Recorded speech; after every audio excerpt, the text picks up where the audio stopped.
Hello everyone and good afternoon, good evening, Ram Ram, नमस्कार सभी को। Welcome to filler form. मैं रितु आप सभी का फिलर फॉर्म पे बहुत बहुत स्वागत करती हूँ। सभी को गुड आफ्टरनून। ममता, लेखनी, जगनिका जी, प्रतीक्षा, साहिन, सभी को वेरी गुड आफ्टरनून। चलिए फिर आज की क्लास स्टार्ट करते हैं। एक बार अगर मेरी वॉइस और वीडियो क्लियर हो आप सभी के लिए तो सभी कंफर्म कर देना, ठीक है, कि मेरी वीडियो और वॉइस बिल्कुल सही आ रही है आप लोगों को।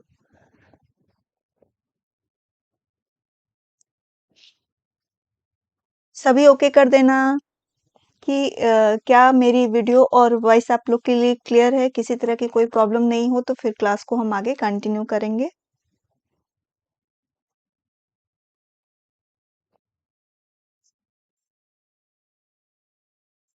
अभी एक बार कंफर्म कर देना। ओके, ठीक है, शाहीन प्रतीक्षा ने बोल दिया ओके है। चलिए फिर स्टार्ट करते हैं आज की क्लास।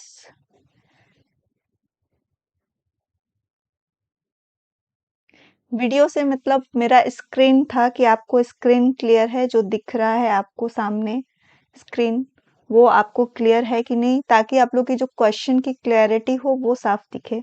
ठीक है, चलिए अच्छी बात है, क्लियर है। तो कैसी चल रही है आप सभी की तैयारी? आई होप आप लोग की बेटर चल रही होगी और प्रैक्टिस सारे सब्जेक्ट्स की चल रही होगी। तो अभी जो आपके पास 1 मंथ का टाइम है ना, तो इसमें आपको ज़्यादा से ज़्यादा प्रैक्टिस करना है। ठीक है, प्रैक्टिस मेक्स मैन परफेक्ट। ठीक है ना, प्रैक्टिस ही हमें सही परफेक्ट बनाती है। तो इसके लिए ज़रूरी है कि आप सभी प्रैक्टिस करते रहिए, सिर्फ मेरे क्लास में ही नहीं, क्लास के बाद भी। ठीक है, सारे सब्जेक्ट्स की। चलिए फिर आगे बढ़ते हैं। थोड़ी सी इन्फॉर्मेशन देना चाहती हूँ मैं, ताकि जो लोग नए हमारे साथ जुड़े उन्हें भी ये इन्फॉर्मेशन मिल जाए, और वीडियो अच्छी लगे तो उसको लाइक भी करिएगा सभी, और ज़्यादा से ज़्यादा इसको शेयर भी करिए। ठीक है, तो फिलर फॉर्म की जो है हमारी टेलीग्राम चैनल, जैसा मैं आपको रोज बताती हूँ कि हमारी टेलीग्राम चैनल है, हर सब्जेक्ट की अलग अलग टेलीग्राम चैनल है, आप उसको ज्वाइन करिए। आप हमें इंस्टाग्राम पे भी फॉलो कर सकते हैं। ठीक है, आगे बढ़ते हैं। ये जो हमारी सी टेट और एच टेट की तैयारी के लिए हमारे पूरे टीम मेंबर्स हैं, जो आपको अलग अलग सब्जेक्ट की लाइव क्लासेस देते हैं। और 3 PM पे यानी CDP की क्लास रितु मैं लेती हूँ आपकी 3 PM to 4 PM।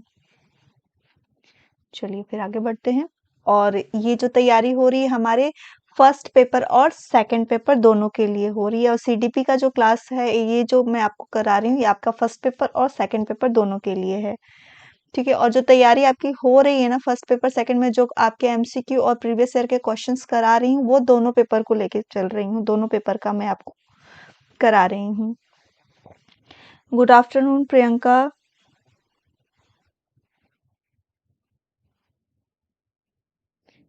चलिए ज़्यादा से ज़्यादा मेंबर्स जुड़िए मेरे साथ, और टाइम से जुड़िए, ताकि आपके कोई भी क्वेश्चन छूटे नहीं। हर एक क्वेश्चन इम्पोर्टेंट है, इजी भी होते हैं, हार्ड भी होते हैं, हर तरह का पैटर्न्स आपके लिए तैयार किया जाता है एग्जाम में। तो हर तरह के क्वेश्चंस को जवाब भी देना ज़रूरी है। गुड आफ्टरनून प्रिया। चलिए फिर स्टार्ट करते हैं आज का सेशन। सभी बता दो कि सब क्लियर है, सभी तैयार हो, और अपने मार्क्स आप खुद कैलकुलेट करो कि आप कितना सही कर रहे हो। ठीक है,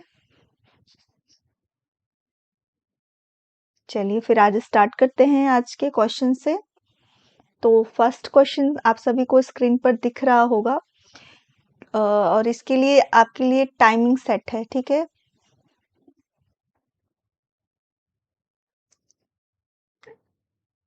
कि जड़ बुद्धि वाले बालक का बुद्धि IQ बुद्धि लब्धि कितनी होती है? 110 से 120, 81 से 110, 71 से 110, या 71 से 80, या 71 से कम। What is the IQ of the child with root intelligence? Answer show हो गया, क्योंकि इस मैंने टाइम फॉर्मेट को किया हुआ है, इसलिए पहले ही शो हो गया। तो जल्दी से आप लोग लिमिटेड टाइम के अंदर ही उस आंसर को फॉलो करिए। ठीक है,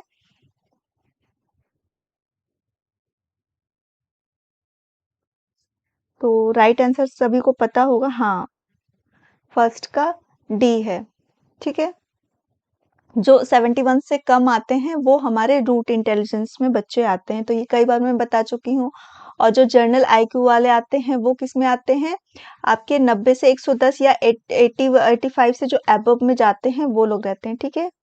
मैक्सिमम जो 90 से 110 में जाते हैं वो हमारे 110 में आते हैं, ठीक है। तो फटाफट अभी जब नेक्स्ट आपको मैं दिखाऊंगी तो सभी थोड़ा फास्ट आंसर करना, ताकि आपको आंसर दिखे, ठीक है ना, और थोड़ा जल्दी बताना, ठीक है। सभी का सही है आंसर। तो नेक्स्ट क्वेश्चन की तरफ बढ़ते हैं। आधुनिक मनोविज्ञान का अर्थ है, मॉडर्न साइकोलॉजी मीन्स, जो मॉडर्न साइकोलॉजी है वो किसका है, study of mind, study of soul, study of body या स्टडी ऑफ बिहेवियर।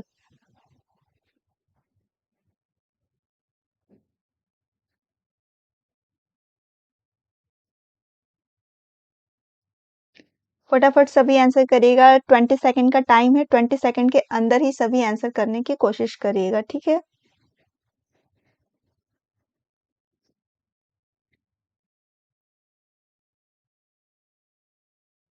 हाँ, सेकंड का डी बिल्कुल सही आ रहा है आप सभी का आंसर, कि इसका जो आंसर राइट आंसर होगा D, D is the right answer, ठीक है। जो स्टार्टिंग में मनोविज्ञान को जो माना गया था, मन का अध्ययन माना गया था, बट किसी भी चीज को अध्ययन करने के लिए हमें क्या होता है, हम उसको देखना है होता है, छू के जो चीज हमें दिखेगी हम उसी का अध्ययन कर सकेंगे, मन को हम नहीं देख सकते, इसलिए इसको हटा दिया गया। उसके बाद आत्मा का विज्ञान को भी नहीं, कि आत्मा को भी हम देख नहीं सकते, शरीर का अध्ययन भी हम नहीं मान सकते। तो जो वर्तमान में मनोविज्ञान को माना गया वो क्या है, बिहेवियर, यानी व्यक्ति के व्यवहार को जानकर उसका अध्ययन करना है।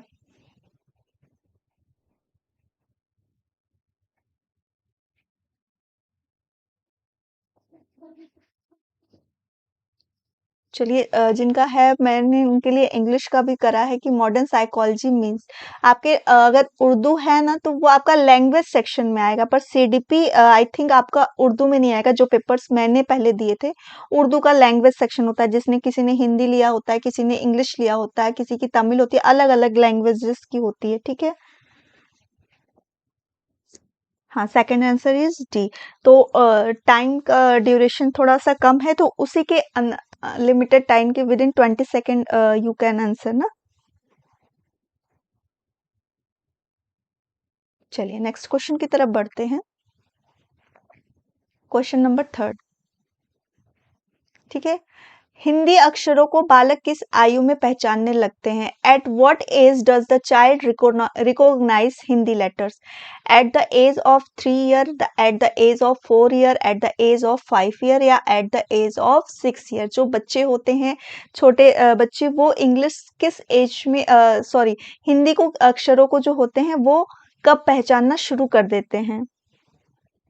मोस्टली आजकल पेरेंट्स क्या करते हैं, हम लोग फर्स्ट अल्फाबेट्स ही बच्चों को सिखाना स्टार्ट कर देते हैं ना।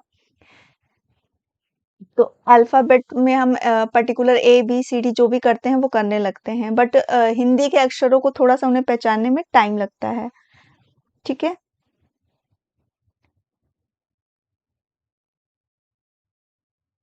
क्वेश्चन नंबर थर्ड का सभी आंसर करना, at the what age does the child recognise Hindi letter, Hindi letters को बच्चे किस एज में पहचानने लगते हैं। क्वेश्चन नंबर थर्ड का सभी आंसर करना फटाफट। Yes, Pappu ji is right, the ad is will 5 year, age कौन सी है आपकी, 5 ईयर है, ठीक है।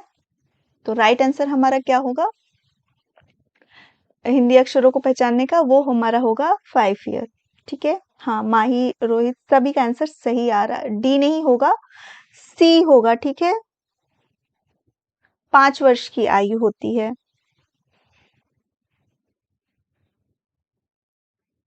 It's clear all of you. जो अल्फाबेट्स बच्चे पहचानते हैं वो आपके 5 ईयर्स की एज में बच्चे हिंदी के अल्फाबेट्स को पहचानना स्टार्ट कर देते हैं, ठीक है। ओके, चलिए फिर नेक्स्ट क्वेश्चन की तरफ बढ़ते हैं, क्वेश्चन नंबर 4 की तरफ, कि एक बच्चे की मानसिक आयु 5 वर्ष तथा वास्तविक आयु 4 वर्ष है, तो उस बच्चे की आईक्यू क्या होती है? जो बुद्धिलब्धि का जो आईक्यू वो किया था, टर्मन ने किया था, और उसके लिए एक सूत्र दिया था, आपका फॉर्मूला जो था वो क्या था? Mental age upon chronicle age multiply by 100। ठीक है, तो एम ए इसको शॉर्ट फॉर्म में लिखते हैं, M A upon C A into 100। तो उसी बेसिस पे आपको ये फॉर्मूला रख के आपको ये निकालना है। ठीक है, 5 ईयर होगा ना कि 6 ईयर होगा। ठीक है, 5 ईयर में बच्चे अल्फाबेट्स हिंदी के पहचानने लगते हैं। मैक्सिमम बच्चे आजकल 4 ईयर में ही पहचानने लगते हैं। बच्चे आजकल के बहुत स्मार्ट होते हैं। ठीक है, जैसा हम बताएंगे, जैसा पढ़ाएंगे, हिंदी थोड़ी सी डिफिकल्ट होती है, तो बच्चे उसको बोलने में, समझने में थोड़ी सी उन्हें टाइम लगती है। ठीक है, तो फटाफट आंसर करिए क्वेश्चन नंबर 4 का। शाहीन बोल रही हैं सी। तो आंसर जो होगा वो निकालिए, आपकी 4th का क्या होगा? इसको फॉर्मूला में बेस करना पड़ेगा आपको, एम ए अपॉन सी ए, यानी ऊपर मानसिक आयु लिखेंगे, नीचे वास्तविक आयु लिखेंगे और उसका मल्टीप्लाई 100 से करेंगे। ठीक है, यस, फरहान खान जो बोल रहे हैं आंसर ए बिल्कुल सही आ रहा है उनका। ममता ने भी कहा 4A, पप्पू ने भी कहा ए, बिल्कुल सही है। जो राइट आंसर हमारा होगा वो क्या होगा? 125 यानी 125 इसका होगा आंसर। ठीक है, हाँ सभी का बिल्कुल सही आ रहा है, 125। हाँ, शमशीर ने बोला बी नहीं, बी नहीं होगा। जो उसकी मानसिक आयु है उसके आयु से अधिक है। पहला तो आप इसी पे देख लेना कि वास्तविक आयु से मानसिक आयु अगर ज्यादा है तो आईक्यू हमेशा अबव में जाएगा, ऊपर जाएगा, अच्छा आएगा। ठीक है,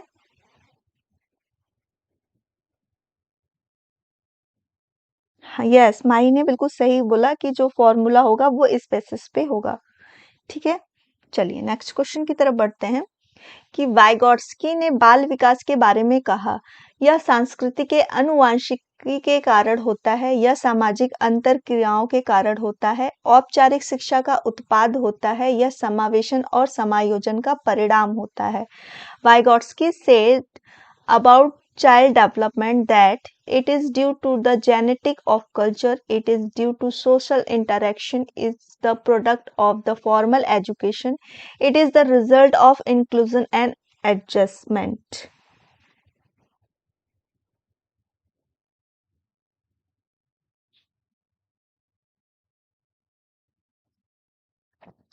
ओके, मैं इसीलिए क्वेश्चंस को एक्सप्लेन और बताते भी चलती रहती हूँ कि एक क्वेश्चन के साथ आप 2-3 क्वेश्चन को सॉल्व करिए। इसको कब बनाया गया, किसने बनाया? जो सबसे पहले अल्फ्रेड बिने ने मानसिक संप्रत्यय का कॉन्सेप्ट दिया, उसके बाद उसमें स्टर्नबर्ग ने किया, इनके साथ बिने साइमन ने मिल के काम किया 1905 में। ठीक है, उसके बाद जो बुद्धिलब्धि का संप्रत्यय जो मेन रूल उन्होंने लगाया था एम ए अपॉन सी ए, लेकिन जो इसको पूरा फॉर्मूला में बेस किया वो टर्मन ने किया, तो उन्होंने मल्टीप्लाई बाई 100 किया।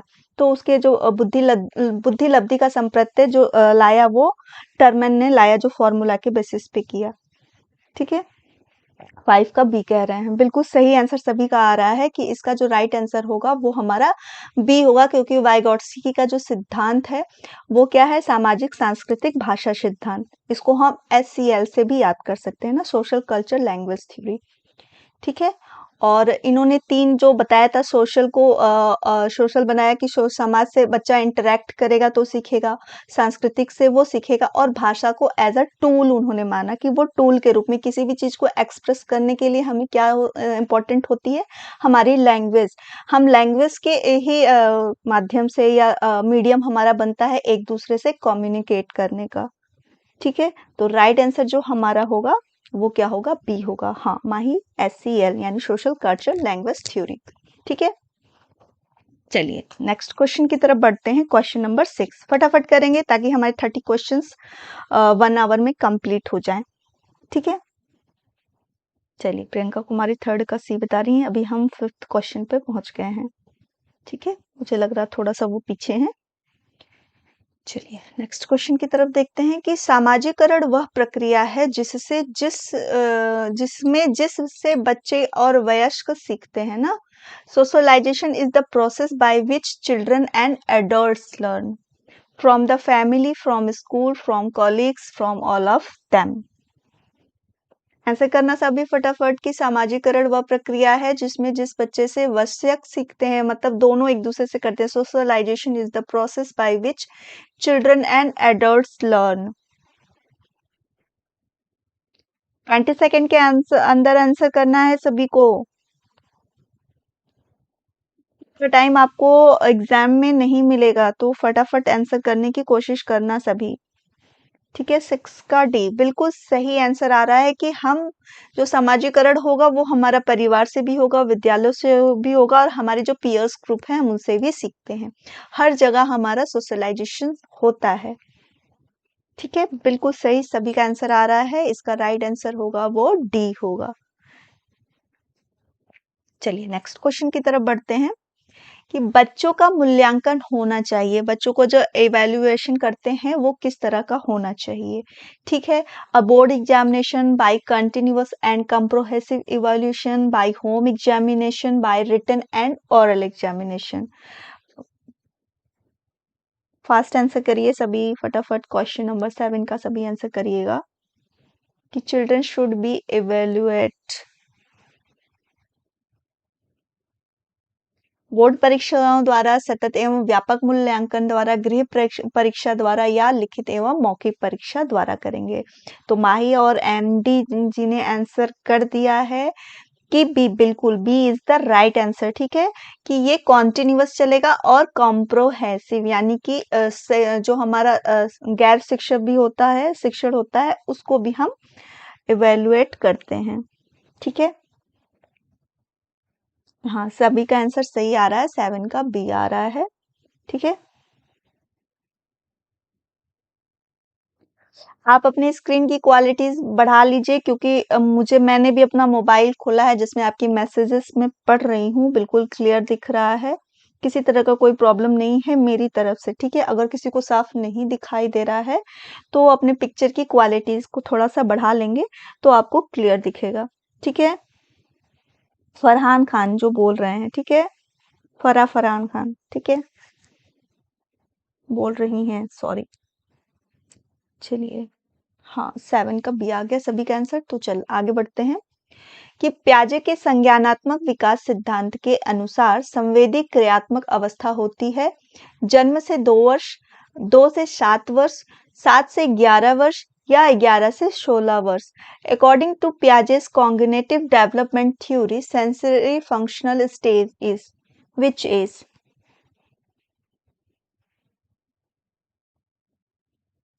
2 year from birth, 2 to 7 year, 7 to 11 year, या 11 to 16 year। क्वेश्चन नंबर 8 का सभी आंसर करिएगा, टाइम इज ओवर। ओके, ममता माही सभी का आंसर आ गया 8, बिल्कुल राइट है आपका आंसर।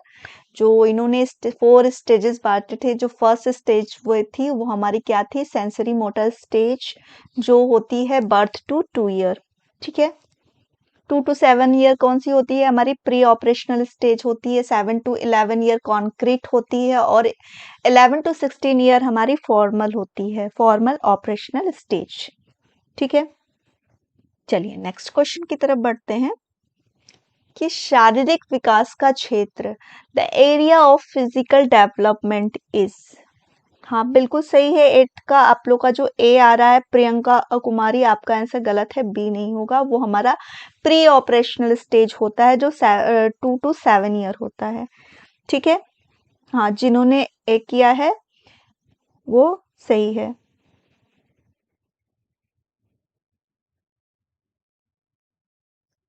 चलिए फिर करते हैं शारीरिक विकास का क्षेत्र, the area of physical development is nervous system, memory, motivation, या adjustment.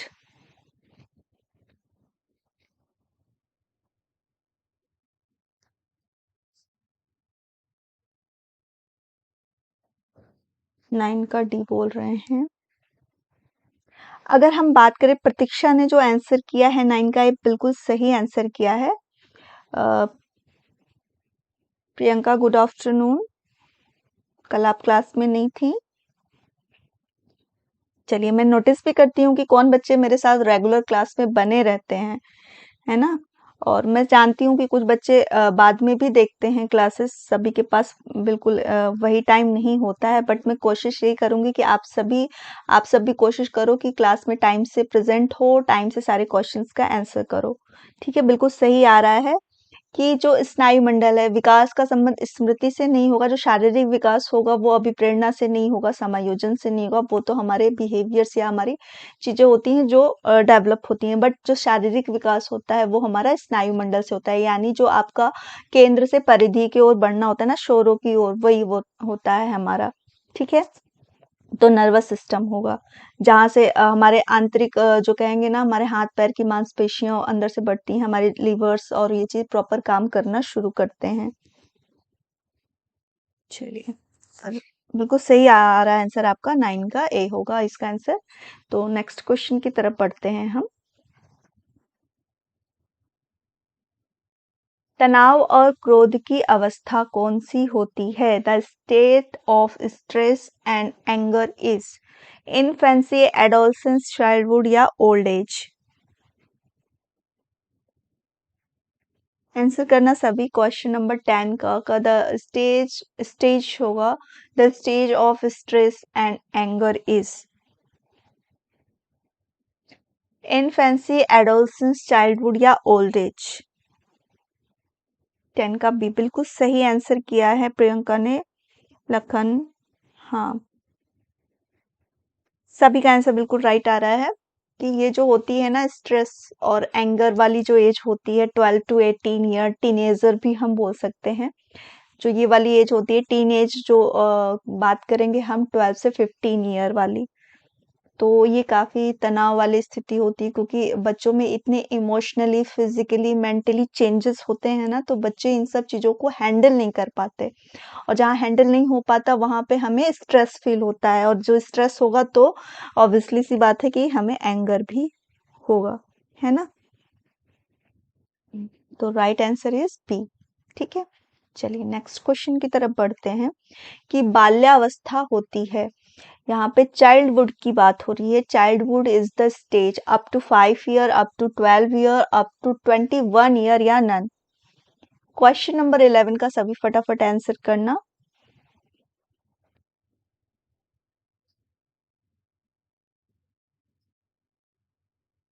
Childhood is the stage up to 5 year, up to 12 year, up to 21 year या none?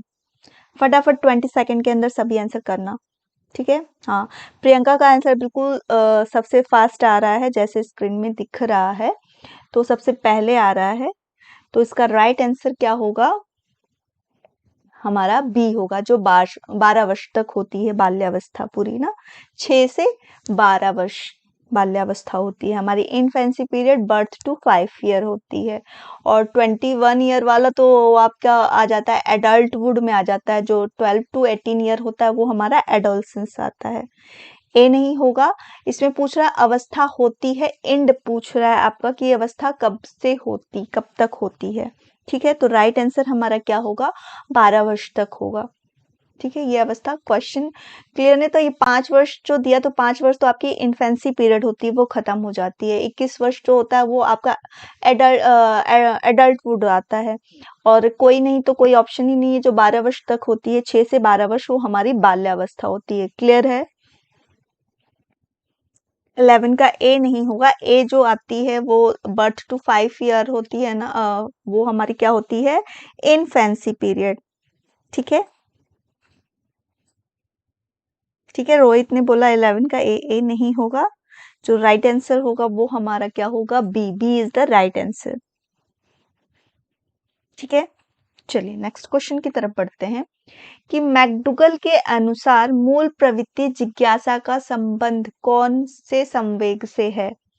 इसका इंग्लिश ट्रांसलेशन करना मैं भूल गई हूँ, तो परेशान नहीं होइएगा कि जो आपकी मैकडूगल जी ने थ्योरी दी थी वो क्या है, चलिए, जिज्ञासा का संबंध किससे है? जो इन्होंने 14 आपके बताए थे मूल प्रवृत्ति, उसमें से ही एक इन्होंने आश्चर्य बताया है, उसका संबंध जिज्ञासा से होता है। तो C is the right answer हमारा। ठीक है, मैकडूगल के अनुसार मूल प्रवृत्ति जिज्ञासा का संबंध कौन से संवेग से है? तो वो आश्चर्य से होता है।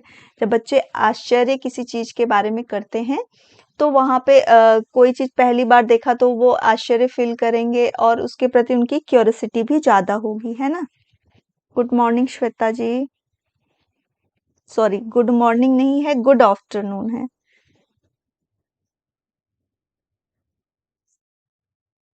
चलिए, 12 का सी, सभी का आंसर बिल्कुल राइट है, इसका जो होगा सी होगा। नेक्स्ट क्वेश्चन की तरफ बढ़ते हैं।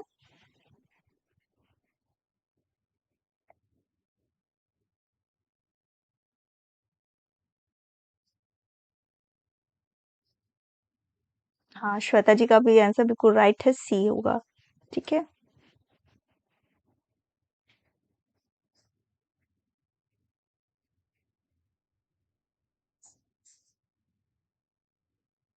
चलिए, नेक्स्ट क्वेश्चन की तरफ बढ़ते हैं। दूसरे वर्ष के अंत तक शिशु का शब्द भंडार हो जाता है, यानी bye the end of the second year the babies word became stored. कितने वर्ड्स वो स्टोर्ड हो जाते हैं उसके मेमोरीज में ना? तो वही पूछ रहा है कि 100 वर्ड्स, 60 वर्ड्स, 50 वर्ड्स या 10 वर्ड्स। फटाफट सभी आंसर करना 20 सेकेंड के अंदर। By the end of the second year the babies words became stored.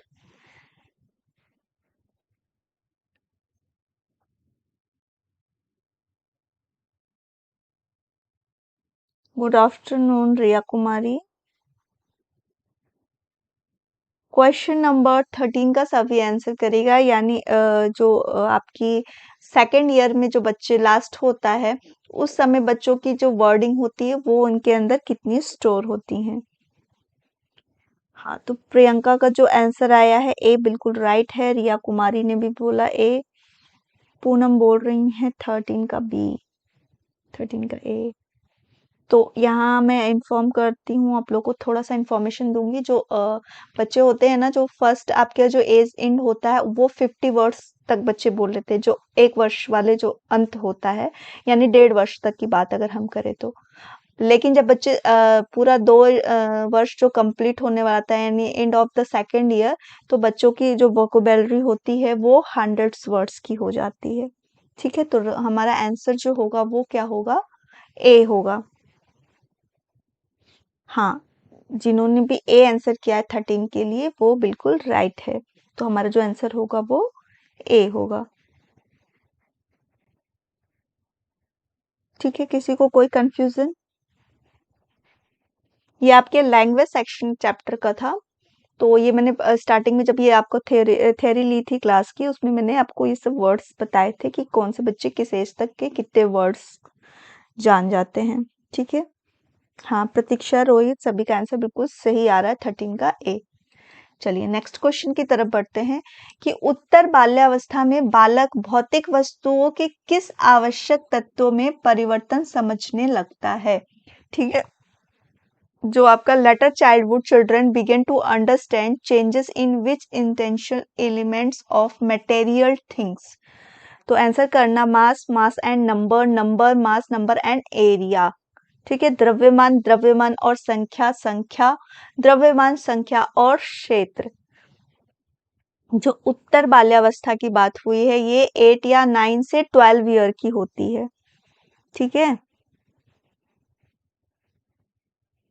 तो एक तरह से देखे जीन पियाजे जी ने जो कॉन्क्रीट ऑपरेशनल स्टेज जो 7 to 11 ईयर की बात कही है, बात वही आती है उत्तर बाल्यावस्था में। तो जो मेन बेसिक चीजें बच्चे सीख जाते हैं वो क्या सीखते हैं कि द्रव्यमान किसी वस्तु की आकार में परिवर्तन होने से उसकी क्वांटिटी में चेंज नहीं होता है। संख्याओं का भी ज्ञान हो जाता है, रिवर्सिबल करने लगते हैं। जो क्षेत्र होती है, एरिया को भी समझने लगते हैं, है ना? तो ये सब चीजों का ज्ञान उन्हें उत्तर बाल्यावस्था या लेटर चाइल्डहुड में हो जाता है। तो राइट आंसर जो हमारा होगा वो डी होगा। हाँ, सभी का आंसर सही आ रहा है 14 के लिए डी, ममता, माही, सभी का आंसर बिल्कुल सही है। ठीक है, तो राइट आंसर हमारा डी होगा। चलिए फिर नेक्स्ट क्वेश्चन की तरफ बढ़ते हैं।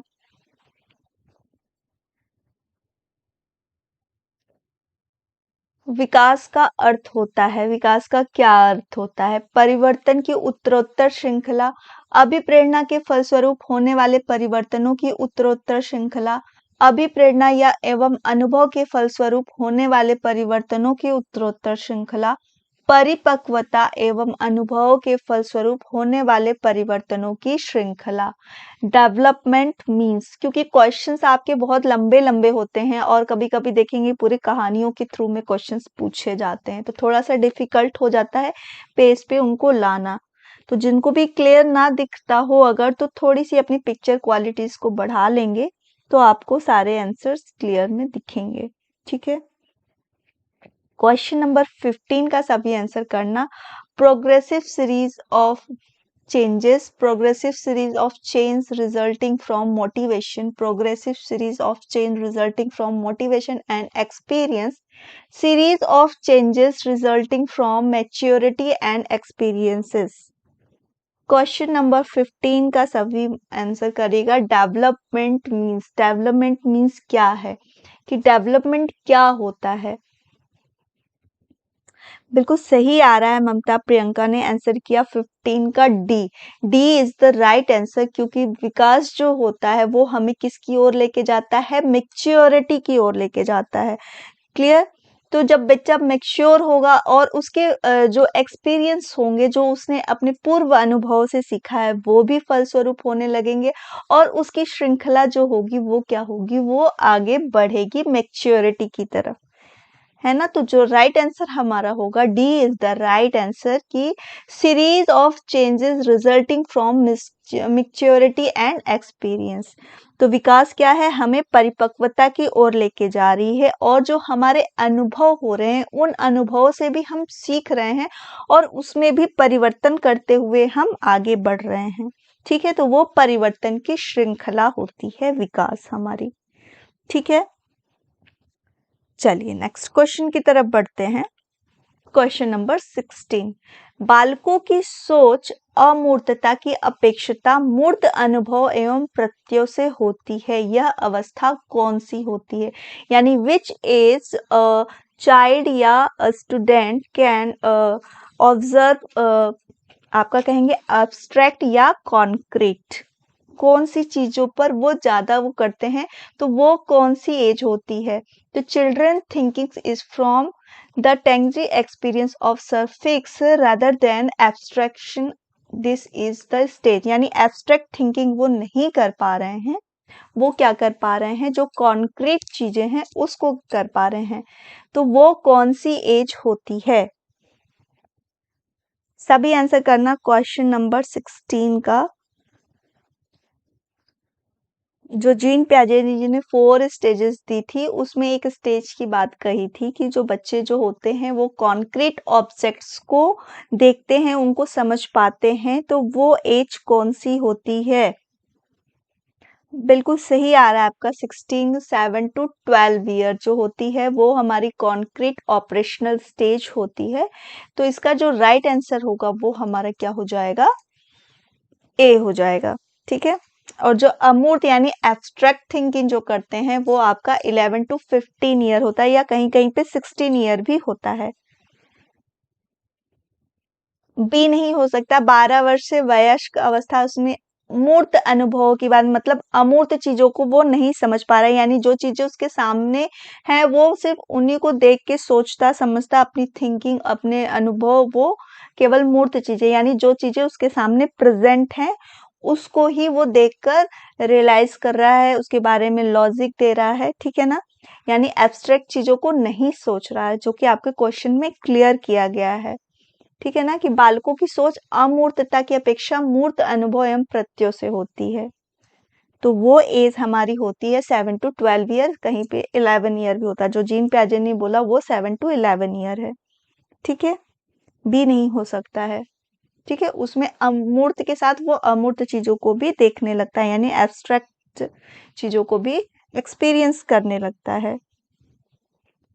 तो 16 का जो हमारा आंसर होगा वो ए होगा। क्लियर है? सभी को क्लियर है? चलिए नेक्स्ट क्वेश्चन की तरफ बढ़ते हैं। वह अवस्था जब बच्चा तार्किक रूप से वस्तुओं व घटनाओं के विषय में चिंतन प्रारंभ कर देता है। देखिए फिर आ गया, ये क्वेश्चन इतना रिपीटेड है या इतनी बार वो कई फॉर्म्स में पूछता है। ठीक है, और अभी तक मैंने जितने आपको क्वेश्चंस कराए हैं सारे क्वेश्चंस में मैंने इसको इंक्लूड किया जितने तरीकों से पूछा गया है। ठीक है, तो हर तरीके को याद रखना है, कंफ्यूज नहीं होना है। जो उसकी अगर आपको कैरेक्टरिस्टिक्स पता है तो आप कभी गलत नहीं होंगे। ठीक है, the state when the child begin to think about thing and event logically, sensory inducting state, formal operational stage, pre operational stage, या हम कहेंगे कॉन्क्रीट ऑपरेशनल स्टेज। ठीक है, क्वेश्चन नंबर 17 का सभी फटाफट आंसर करना। बिल्कुल सही आ रहा है डी आपका। लखन, प्रतीक्षा, आप सभी कर रहे हैं, ममता, पूनम, शाहीन, माही, प्रियंका। ठीक है, तो इसका जो राइट आंसर होगा वो हमारा डी होगा, यानी कि मूर्त संक्रियात्मक अवस्था। ठीक है, जो पूर्ण संक्रियात्मक अवस्था होती है वो 2 to 7 ईयर होती है। उसमें बच्चे सिंबॉलिक चीजों को खेलते हैं, यानी संकेत के माध्यमों से प्ले मेथड करते हैं, प्ले लेते हैं। यानी आपको कह रहे हैं कि बच्चे झाड़ू को घोड़ा बना के खेलने लगते हैं ना, as a broom use to horse. औपचारिक संक्रियात्मक अवस्था में होता है बच्चे एब्स्ट्रैक्ट थिंकिंग करने लगते हैं। और संवेदी प्रेरक अवस्था यानी सेंसरी मोटर स्टेज वो स्टेज होती है जिसमें बच्चे अपने इंद्रियों के माध्यम से कुछ चीजें सीखते हैं, देखते हैं। ठीक है, उसके अकॉर्डिंग करते हैं। चलिए नेक्स्ट क्वेश्चन की तरफ बढ़ते हैं कि प्राथमिक स्तर पर एक शिक्षक में निम्न में से किसे सबसे महत्वपूर्ण विशेषता मानना चाहिए? पढ़ने की उत्सुकता, धैर्य और दृढ़ता, शिक्षण पद्धतियों और विषयों का ज्ञान में दक्षता, या अति मानक भाषा में पढ़ने में दक्षता।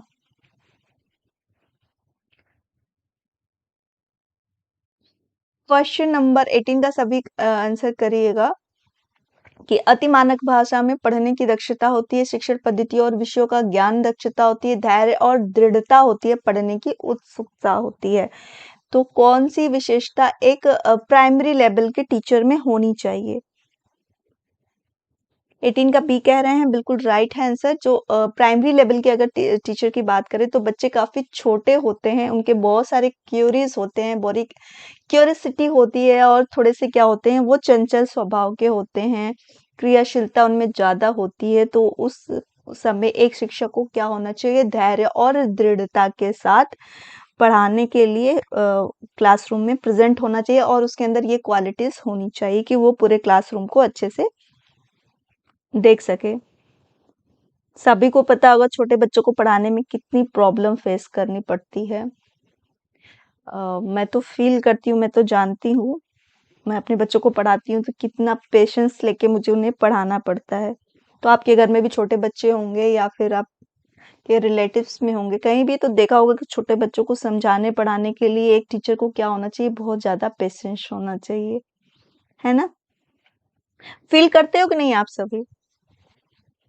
आप लोग शिक्षक बनने जा रहे हो तो ये चीजें आपके अंदर होनी चाहिए ना, कि आपके अंदर पेशेंस होना चाहिए। तो छोटे बच्चों को पढ़ाने में कितनी डिफिकल्टीज होती है ना? कौन कौन इस प्रॉब्लम को फेस करता है? हैंड राइज करना अपना अपना।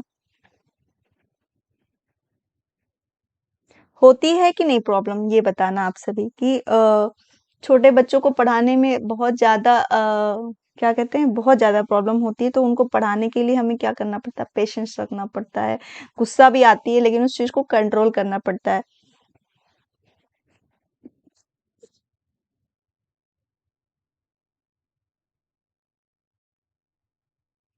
बिल्कुल, बिल्कुल, यही प्रॉब्लम होती है। और बच्चे क्या होते हैं, माँ से पढ़ना ज़्यादा पसंद करते हैं, क्योंकि पापा लोग तो कभी-कभी पढ़ाने बैठते हैं और वो सीधे थप्पड़ जड़ देते हैं बच्चों को।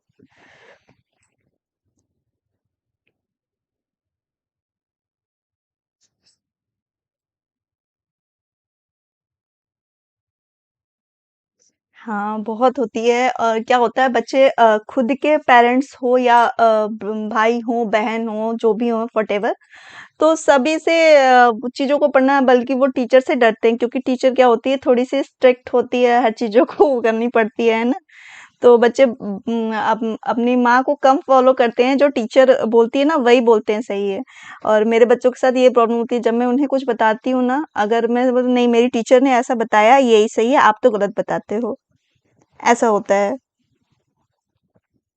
हाँ, तो यही चीज़ क्या होती है स्कूल में, तो अभी तो घर में 1 और 2 बच्चे को हम सँभालते हैं, तो हमारी जो होता है ना, हमारा पेशेंस चला जाता है।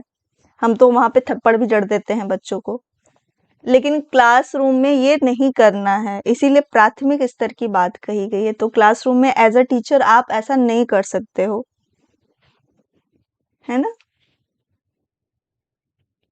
चलिए, ये तो हो गई, मैंने ऐसे ही थोड़ी-सी क्लास में इंटरेस्ट लाने के लिए बोला था आप सभी के लिए, क्योंकि ये प्रॉब्लम फेस होती है। हम घर में तो अपने बच्चों पे डाँट भी देते हैं, थप्पड़ भी उठाते हैं, जो तरीका व्हाटएवर हम लोग जो जिस तरह से भी बच्चे सीख सके, वो हर तरीका अपनाते हैं। बट स्कूल में एज़ अ टीचर आप ऐसा नहीं कर सकते हो।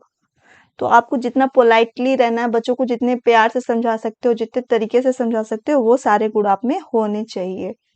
ठीक है? चलिए नेक्स्ट क्वेश्चन की तरफ बढ़ते हैं कि छोटे शिक्षार्थियों को कक्षा कक्ष में समय आशाओं के साथ अंतःक्रिया कराने के लिए प्रोत्साहित करना चाहिए। Small learner should be encouraged to interact with time hops in classroom. खैर ना, तो क्या करना है? Learner the answer the question from each other. The course can be completed very quickly. They can learn social skills while reading. The teacher can control the classroom better. तो ये भी एक आपकी प्राइमरी लेवल की बात हो गई कि छोटे शिक्षार्थियों के कक्षा कक्ष में के समय आशाओं के साथ अंतःक्रिया करने के लिए प्रोत्साहित करना चाहिए।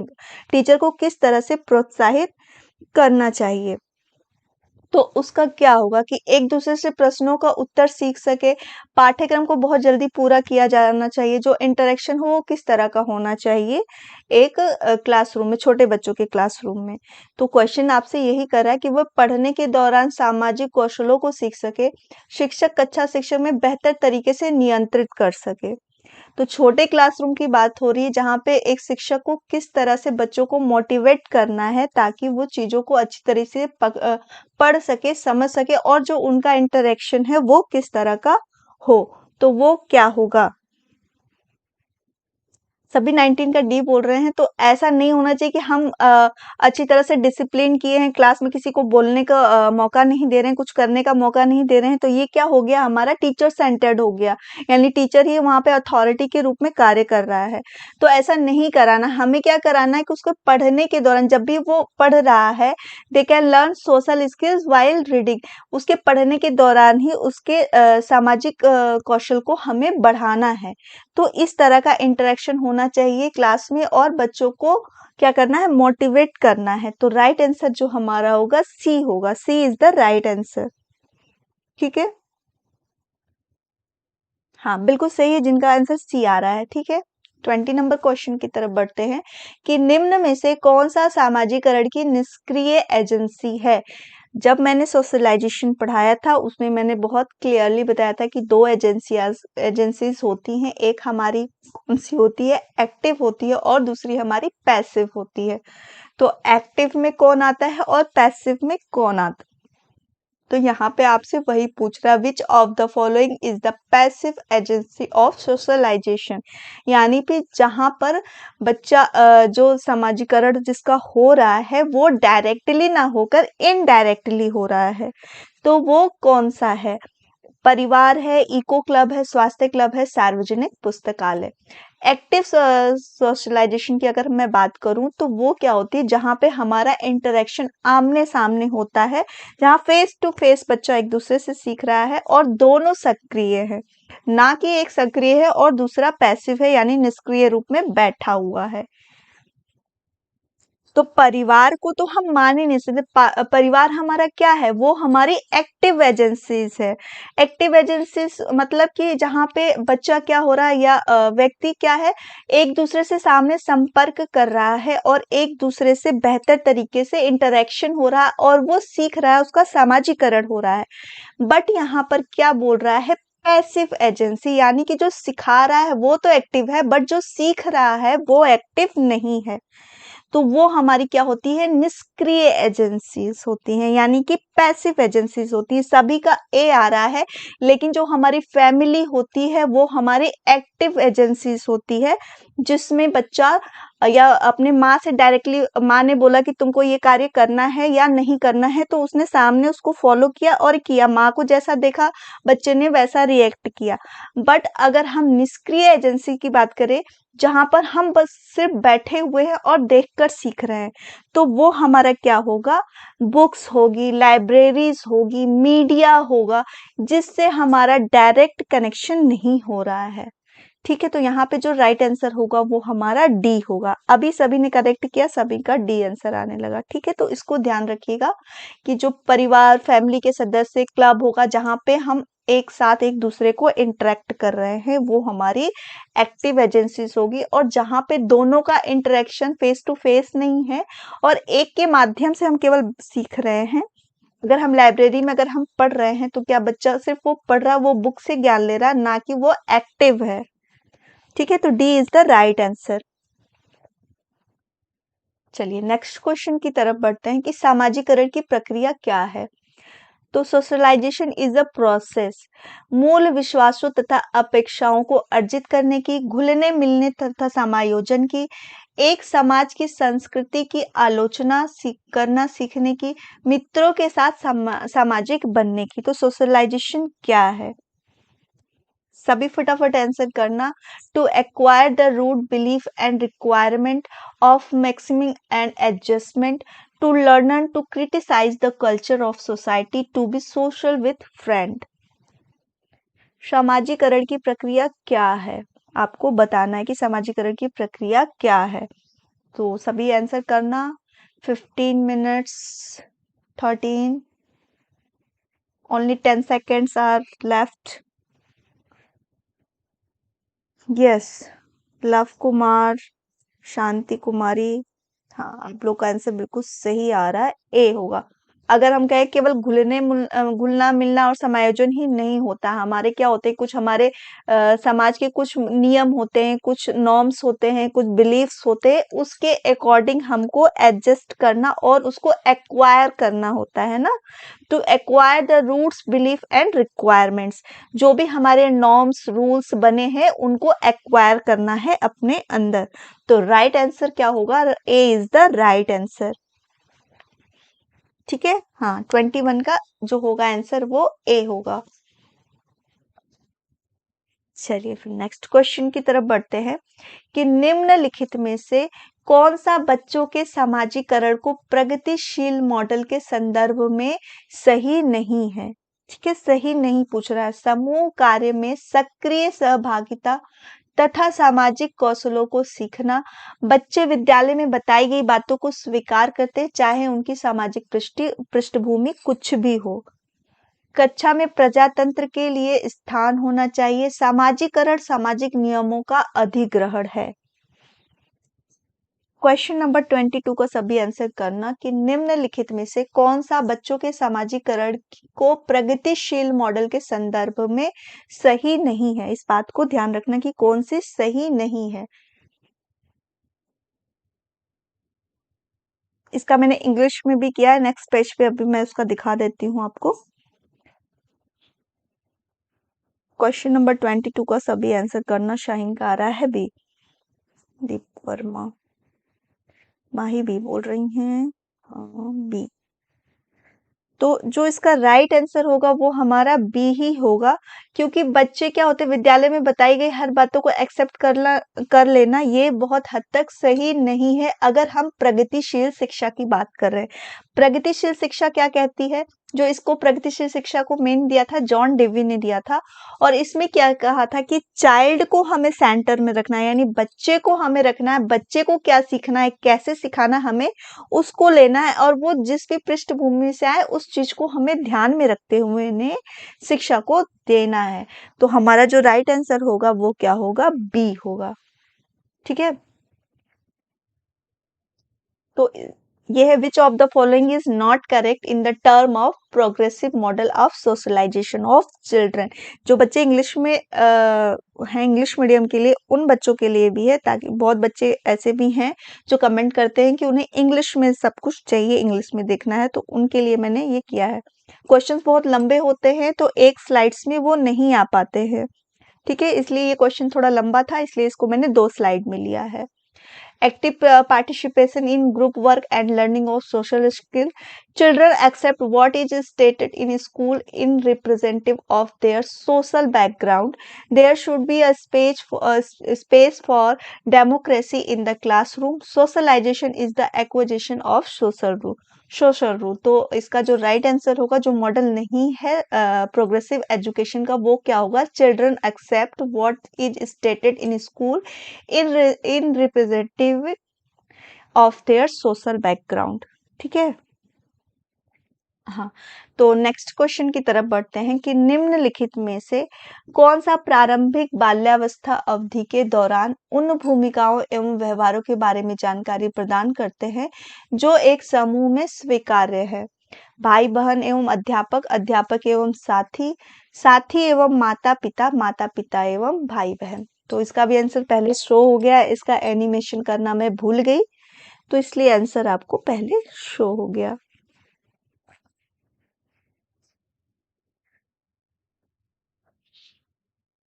बताइएगा, which of the following provide information about the rules of behaviour that are acceptable in a group during the early childhood period. हाँ, इसका आंसर शो हो गया पहले, इसका मैंने एनिमेशन नहीं किया है, इसलिए आंसर पहले दिख गया आपको।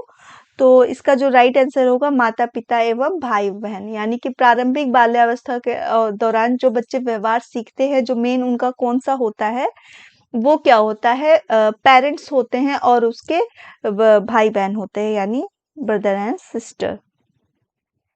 ठीक है, हाँ, चलिए फिर नेक्स्ट क्वेश्चन की तरफ बढ़ते हैं कि which of the following is the major factor in socialization, family, computer, heredity या political parties। निम्नलिखित में से कौन सा सामाजिकरण का एक प्रमुख कारक है, बताइएगा। परिवार, कंप्यूटर, आनुवंशिकता या राजनीतिक दल। 24 का सभी आंसर करना कि which of the following is the major factor in socialisation, family, computer, heredity या पॉलिटिकल पार्टीज। निम्नलिखित में से कौन सा सामाजिकरण का एक प्रमुख कारक है। अगर हम किसी को बोले कि सामाजिकरण का जो मेन मेजर फैक्टर है वो कौन है, तो कौन होगा वो। फटाफट सभी आंसर करना, only 2 seconds left, time is out. 24 का डी सब बोल रहे हैं, तो जो मेन फैक्टर अगर हम सोशलाइजेशन का बोलेंगे तो वो क्या होगा, फैमिली होगी, ना कि आनुवंशिकता, कंप्यूटर और राजनीतिक दल। किस तरह से हो सकता है, जो डी आंसर कर रहे हैं। बच्चे का अगर समाजीकरण पूछा जा रहा है, आप चाइल्ड डेवलपमेंट पढ़ रहे हो, तो आपका बच्चे से रिलेट करके क्वेश्चन पूछेगा, तो वो यही पूछेगा कि उसका सामाजिकरण का प्रमुख कारक फैमिली होता है। जैसा बच्चा अपने परिवार से सीख के आता है, वैसा ही वो बाहर भी बिहेव करता है, वैसे ही वो बाहर भी एक्सेप्ट करेगा कि सारे लोग वैसा करें, वो बाहर ही तब सीखेगा। तो अगर जो फर्स्ट, अगर हम बोले कि बच्चों का जो फर्स्ट प्राइमरी सोशलाइजेशन अगर होता है, तो वो कौन होता है, उसकी फैमिली होती है, ना कि पॉलिटिकल पार्टीज होगी। ठीक है, तो बहुत लोगों ने पॉलिटिकल पार्टीज बोला, तो वो रॉन्ग है। अगर सामाजिकरण का प्रमुख कारक, अगर मेजर फैक्टर प्राइमरी एजुकेशन की बात, अरे प्राइमरी सोशलाइजेशन की बात करूं, तो वो हमारा फैमिली ही होता है। ठीक है, जिन्होंने डी किया पता नहीं क्यों डी सोचकर आंसर किया।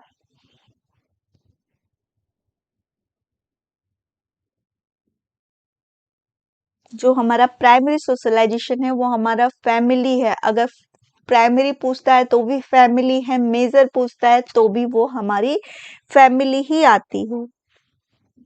ठीक है, राजनीतिक दल नहीं होंगे, पॉलिटिकल पार्टीज वो सामाजिक नेता होते हैं जो हमारे नियम कानून को बताते हैं। तो वहां से हमारा सामाजिकरण कैसे होगा, एक बच्चा कैसे सामाजिकरण सीखेगा।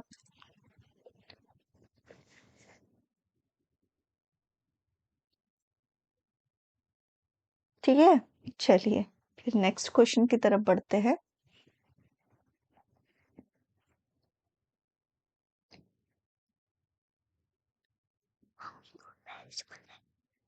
बच्चे का सामाजिक विकास वास्तव में प्रारंभ होता है, कहाँ से प्रारंभ होता है?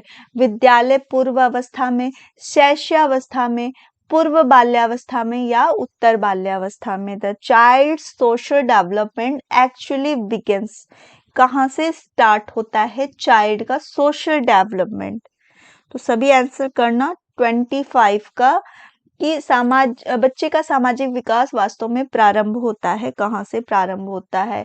In a pre school stage, infancy, in a pre childhood, answer in childhood.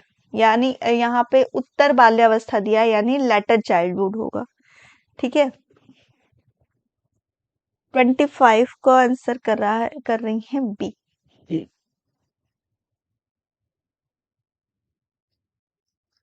तो अगर हम जो एक्चुअली में सोशलाइजेशन बोलेंगे कि बच्चे का सामाजिक विकास वास्तव में कहाँ से प्रारंभ होता है, तो वो कहाँ से होगा? जब बच्चा बाहर जाएगा। फर्स्टली तो उसकी फैमिली हो गई, तो उसने कर लिया, लेकिन जो मेन लोगों से, दूसरे लोगों से इंटरेक्ट होना बच्चा कहाँ शुरू करेगा, किस एज में करेगा? तो वो हमारा होता है राइट, की जो एक्चुअल में उसका जो सामाजिक विकास होता है, जो सबसे ज्यादा लोगों से घुलना मिलना लोगों से स्टार्ट हो जाता है, वो स्कूल जाने लगता है, लोगों से मिलने लगता है, प्लेग्राउंड जाता है, अदर एक्टिविटीज करता है, तो वो हमारा क्या होता है? लेटर चाइल्डहुड होता है। D is the right answer, यानी कि उत्तर बाल्यावस्था। उत्तर बाल्यावस्था यानी कि जो 8 to 9 ईयर टू 12 ईयर तक होती है। ठीक है, कहीं 8 to 12 होती है, कहीं 9 to 12। उत्तर बाल्यावस्था की मैं बात करूं, लेटर चाइल्डहुड। ठीक है, तो राइट आंसर जो हमारा होगा कि विद्यालय पूर्व अवस्था, यानी विद्यालय जाने से पहले की अवस्था, जो ए कर रहे हैं।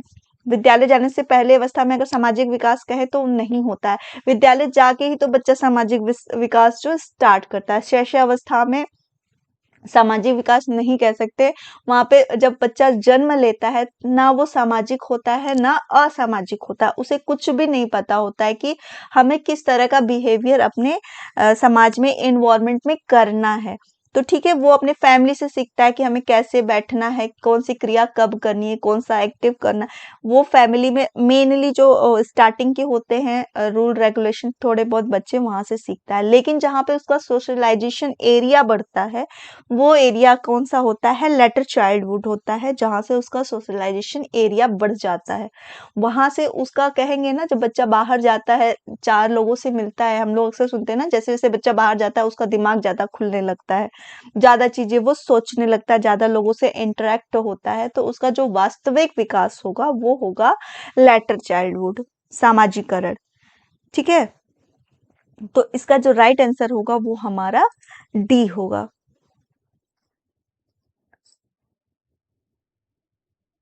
चलिए फास्ट करते हैं, आज मुझे भी थोड़ा लेट हो रहा है, इसलिए मैं थोड़ा जल्दी जल्दी करते हैं। 26, विद्यालय और सामाजिकरण के बारे में निम्नलिखित में से क्या सत्य है? ठीक है, which of the following is true about school and socialisation? विद्यालय सामाजिकरण का पहला मुख्य कारण है, कारक है। विद्यालय सामाजिकरण का एक मुख्य महत्वपूर्ण कारक है। सामाजिकरण में विद्यालय की कोई भूमिका नहीं होती है। सामाजिक कारण में विद्यालय में बहुत थोड़ी भूमिका होती है। यस यस, कल मेरा थोड़ा फास्ट हो गया था, आज मैं थोड़ा चीजों को क्लियर करने लगी जब आप आंसर गलत करने लगते हो। ठीक है ना। तो जिनको समझ में आता है उनके लिए तो अच्छा है, पर जिनको नहीं समझ में आता है तो उसके लिए मैं थोड़ा सा क्लियर करना चाहती हूँ। ठीक है,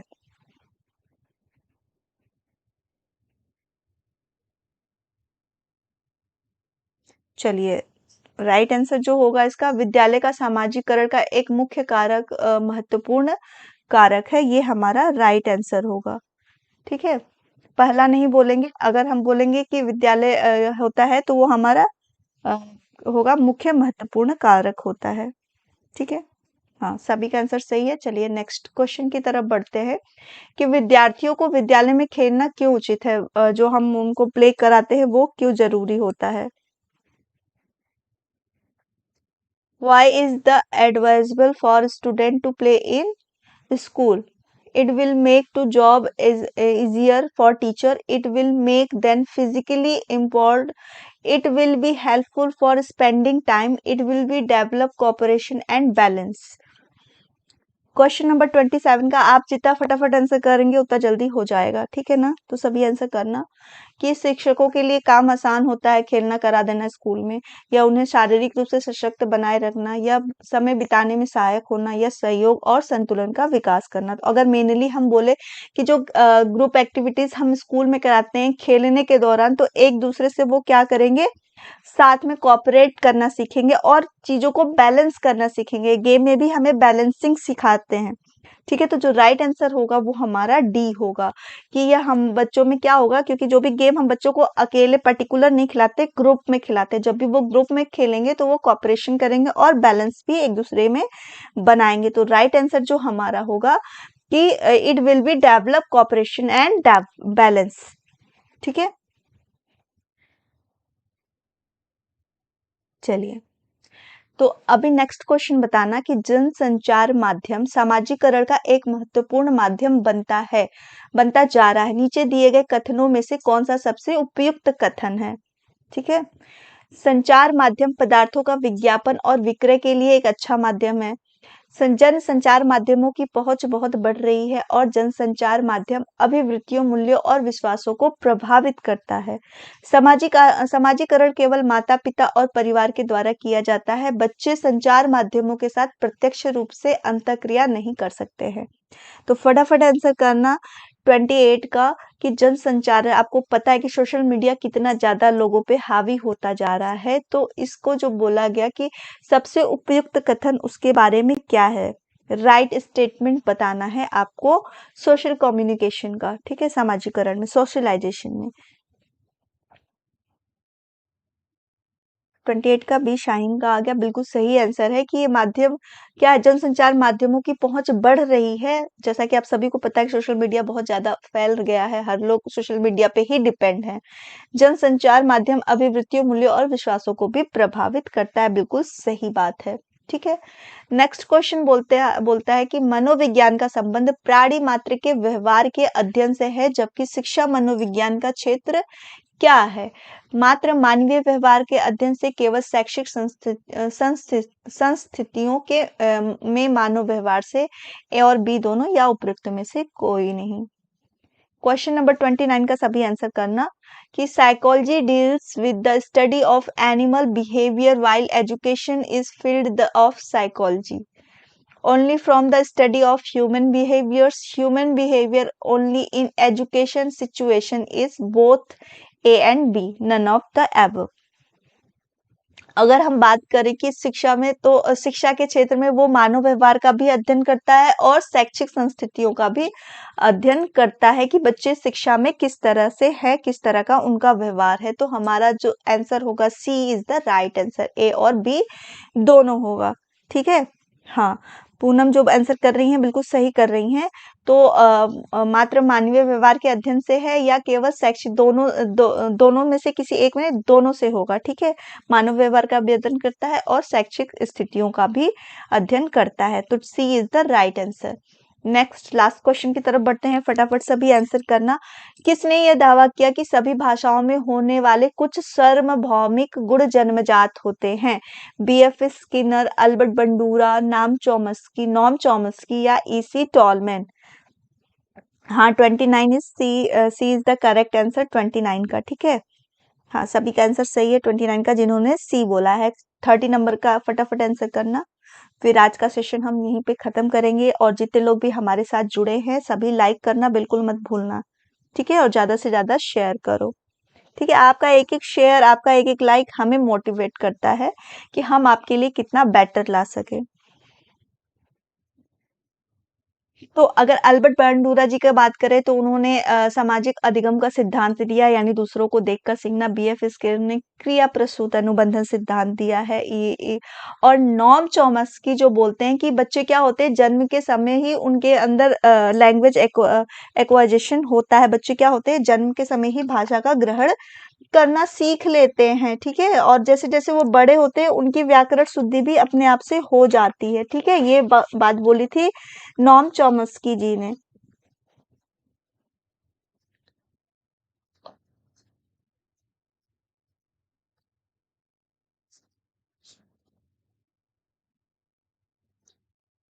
ठीक है, नॉम चॉम्स्की ने बोला कि बच्चा जिस तरह की भाषा सुनता है, जिस तरह के एटमॉस्फेयर में जहाँ पे वो रहता है, वो उसी तरह के लैंग्वेज को एक्वायर करता है, सीखता है, ठीक है? और जैसे-जैसे बच्चा बड़ा होता है, वो क्या करता है, वो भाषा से जो संबंधित अशुद्धियाँ होती है, उनको सीखने लगता है, ठीक है?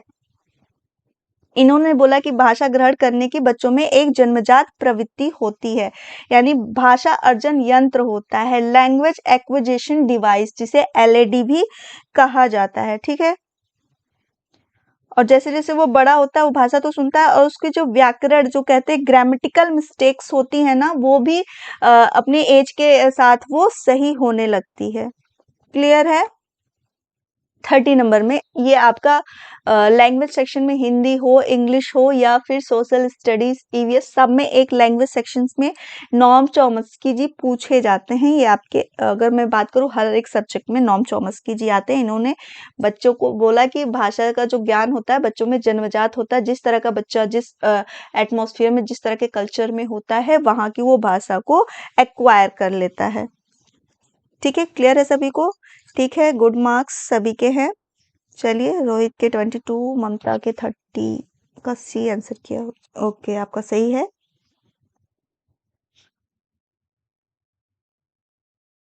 ट्वेंटी नाइन का बताया, 29 का क्या पूछ रहे थे? ठीक है, 29 का मैं क्लियर कर देती हूँ कि मनोविज्ञान का संबंध प्राणी मात्र के व्यवहार के अध्ययन से है, जबकि शिक्षा मनोविज्ञान का, यानी जहाँ पे शिक्षा जुड़ गई, शिक्षा का क्षेत्र जुड़ गया। मनोविज्ञान तो एक तो मानव व्यवहार का अध्ययन करता है, ठीक है, मात्र मानवीय व्यवहार के अध्ययन से है, तो ये हम गलत कहेंगे, क्योंकि केवल एक ही जो शिक्षा मनोविज्ञान है, केवल मानव का ही अध्ययन नहीं करता, बल्कि शिक्षा संस्थितियों का, यानी जो भी हमारी शैक्षिक परिस्थितियां होती हैं, उसमें बच्चा किस तरह का बिहेवियर करता है, किस तरह से वो एजुकेशन को लेता है, किस तरह से सीखता है, इसका भी मनोविज्ञान, शिक्षा मनोविज्ञान अध्ययन करता है। तो मनोविज्ञान है तो व्यवहार का तो अध्ययन कर रहा है, लेकिन अगर शिक्षा उसके साथ जुड़ जाती है तो वो शिक्षा के क्षेत्र में क्या-क्या प्रॉब्लम्स बच्चे को फेस करनी पड़ती है, इन सब चीजों का भी अध्ययन होता है। इसलिए ए और बी दोनों को माना गया है, ठीक है? क्लियर है? आपका नेम नहीं आ रहा, परफेक्ट आ रहा है ना? तो आप बताना, ठीक है, क्लियर हो गया कि नहीं आपको? ठीक है, तो मनोविज्ञान जुड़ा है तो मानव व्यवहार को तो अध्ययन करेंगे, लेकिन जब शिक्षा भी जुड़ जाएगी तो शिक्षा से संबंधित जो भी बच्चों को प्रॉब्लम होती है, टीचर्स को किस तरह से एजुकेशन देना है, क्या तरीके से हमें कौन सा व्यवहार अपनाना है एजुकेशन को बेटर करने के लिए, तो हम दोनों चीजों का अध्ययन करते हैं शिक्षा मनोविज्ञान के अंदर। तो इसलिए यहाँ पे हमारा आंसर सी राइट होगा कि मानव व्यवहार के साथ हम शैक्षिक संस्थितियों का, यानी जो भी हमारी शिक्षक परिस्थितियां होती हैं, उन सबों का भी अध्ययन करते हैं। क्लियर है सभी को? चलिए फिर आगे बढ़ते हैं कि कैसे क्लास में ज्वाइन करना है। चैनल को सब्सक्राइब करिए और जो हमारी पुरानी वीडियोस हैं आप उनको प्लेलिस्ट में जाके देख सकते हैं, ठीक है? और नोट्स के लिए जो भी क्यूरी है, आप ये व्हाट्सएप नंबर है हमारा, आप इस व्हाट्सएप नंबर पे कॉल कर सकते हैं। तो आज का सेशन कैसा लगा कमेंट बॉक्स में करके ज़रूर बताना और चैनल को लाइक भी करते जाना वीडियो अगर आपको अच्छी लग रही हो। तो thank you all of you.